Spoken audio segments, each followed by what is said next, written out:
Okay, welcome to Underkill TV. I'm here with Hot Leg, who just sound checked for the gig tonight in Bristol, Fleece In Bristol. If you could introduce yourself and what you do in the band. I'm Sam, I'm the bass player. I'm Pete, the guitar player. I'm Darby, I play drums. So am I.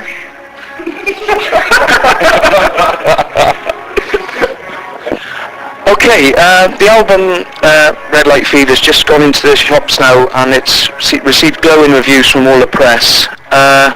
What was it like recording it, and how would you describe the songs to the general public? How would you describe the whole album then? It was a smooth recording process, and the whole album is the most man-rocking 10 songs that you've ever heard in your whole lives.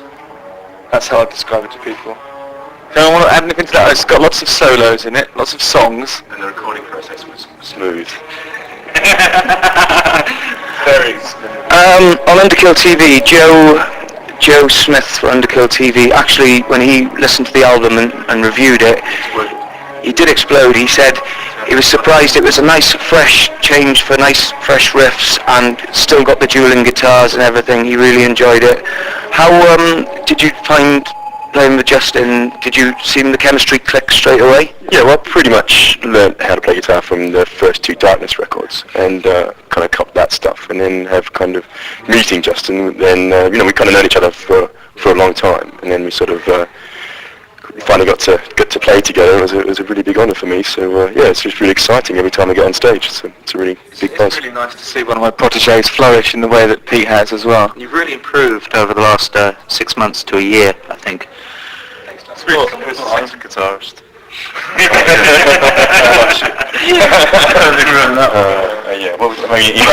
In my bass playing. One thing I noticed about the band when I've seen them live, the whole band, it's very all charismatic on stage. They all give off a lot of energy. How do you find that is because of the songs, or are you just a general sort of stage person, Sam? I think it's all about having fun, and even in the rehearsal room we totally rock out, and it's the whole part of the band being together and just playing together, and it's just what comes together when we play. And the drums on the record, Darby, how long did the drum tracks take to record for the whole album? Pretty much, I would say about half a day. I came in, I hadn't, heard all the riffs that Justin had, but, the night before he emailed me a couple of things and said, listen to this, see if you can put your own touch to it. And I think it was pretty successful in that, really. I'm not fusspot when it comes to drums and stuff, and obviously I would have worked with the best throughout my career, really.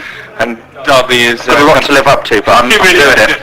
So, he managed to nail that stuff pretty quickly, really, and I was happy with that. Okay, it's subscribers' questions time now. This is from all the people that sent in via email, some of the questions that were asked, okay? So I'm going to ask various members of the band, and they're going to answer them. Okay, the first question I got, Carry on. First question I'd like to ask Sam. How long did the new album take to write? That's from Paul Adams in Swansea. From what Justin told me, it took about 2 years, and it was a kind of slow process of just picking the best songs, working on different songs, and then we went and mastered it in LA, and that was, July last year? June last year, and the mastering guy couldn't believe how loud Justin had got it. He'd never had a record that loud. It didn't really need mastering, the level of it, just like the EQs, because it was so loud, and that was it, really. Face off. Yeah. Melt, how do you do that? How do you make the album so loud? What's your Well, when I mixed it, I got all the things so they sounded really good, and then you get a ruler and you put it across all the faders and you push it up gently up to the top. And that's how it works. Rock and roll stuff. Okay, I've got a question here from Jonathan Jago of Haverford, if I give this one to you, Pete. Sure. What was the Extreme Tour like, and how well did you go down? Very well. It was a really exciting thing for us to play with Extreme, especially for me, because I've kind of been a mega fan of them since I kind of grew up on that stuff. And so kind of getting the tour was really exciting to be able to see them play just the first night, because it's the first time I've ever kind of seen them actually live, and they were awesome. So it was kind of pretty inspirational, really, just kind of each night, you know, going on doing a show and then being able to go on and see one of your favourite bands play afterwards. And yeah, the actual reaction from the crowd was amazing. They kind of every night. I think what we do and what Extreme do are not really miles apart, and so you know, I think it's a great kind of warm-up act for a band like that, and sort of going on and being able to, you know, work their crowd, and, you know, everyone kind of obviously knows Justin from days gone past, and yeah, it was kind of an exciting time to be up there, kind of flying the flag again for British rock and roll music with a real classic band, you know. So it was a really exciting tour. You're both sort of guitar-orientated bands, and you, so I'm sure that the crowd sort of totally accepted you straight away, pretty much. Yeah, absolutely. Yeah, there's plenty of guitar solos in Extreme's music, and there's plenty of guitar solos in our music as well. And we just happen to have more guitar players, so that I think we won on that. That's 1-0. 2-1. So it's still a win. I mean, it's a home win, technically. So they probably get an extra goal. Their away goal counts double, so in a way it's sort of 2-2, really. It's a draw. Sorry. There was also on the last day, Justin and Pete got up on the stage and played a Queen medley with them. That was 3-1, no, 3-2 to them. That was at 3 p.m. when they didn't let us on the actual show. But that was cool. Excellent stuff. Okay, I'd like for Darby to answer here. Out of the modern day artists and groups, who would you most like to work with? And that is from Charlie C. from the band The Devil's Answer. I think, well... Devils. Oh no, sorry. No, it's a movie. Kings of Leon, you're already... Oh yeah, Kings of Leon are one of my kind of bands I'm really into at the moment. I mean, I think on a rock tip we would probably go like Aerosmith or AC/DC, something like that. But I think if we kind of reorder the question and go back a bit, it'd probably be more of an 80s vibe, really. You know, I think we all would love to share the stage with Huey Lewis and the News. Classic band. Some of the other great 80s people, Howard Jones, Nick Kershaw. I know they've both been a big influence in your career. Cutting Crew, Curiosity Killed the Cat, they're all good ones. And of course, we're rather large fans of Boney M, which we've been listening to constantly on the bus. It's a nice blend of genres, isn't it? Yeah. Nice mix. Wouldn't mind opening with Painter Man. Painter Man, who wanna be a painter man? Painter man, who wanna be a painter man? And then maybe follow that up with Belfast. Belfast, the Belfast, all the people are leaving. The people are leaving. No, sorry.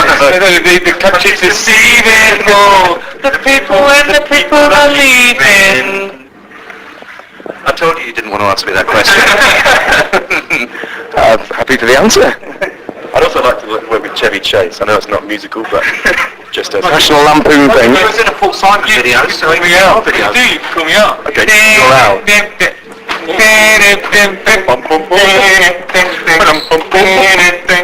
A man walks down the street and says, why am I soft in the middle? And why am I so soft in the middle? And the rest of my life's so hard. Who'll be my kid's my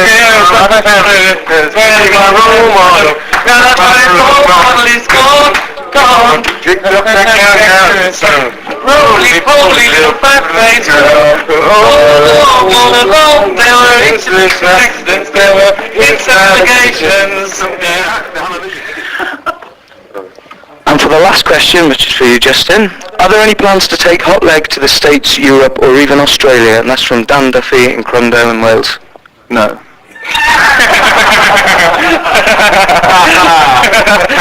Straight after this tour in the UK, we're heading to America. We're going to play the South by Southwest Festival, and we're going to do a date or more, possibly in LA.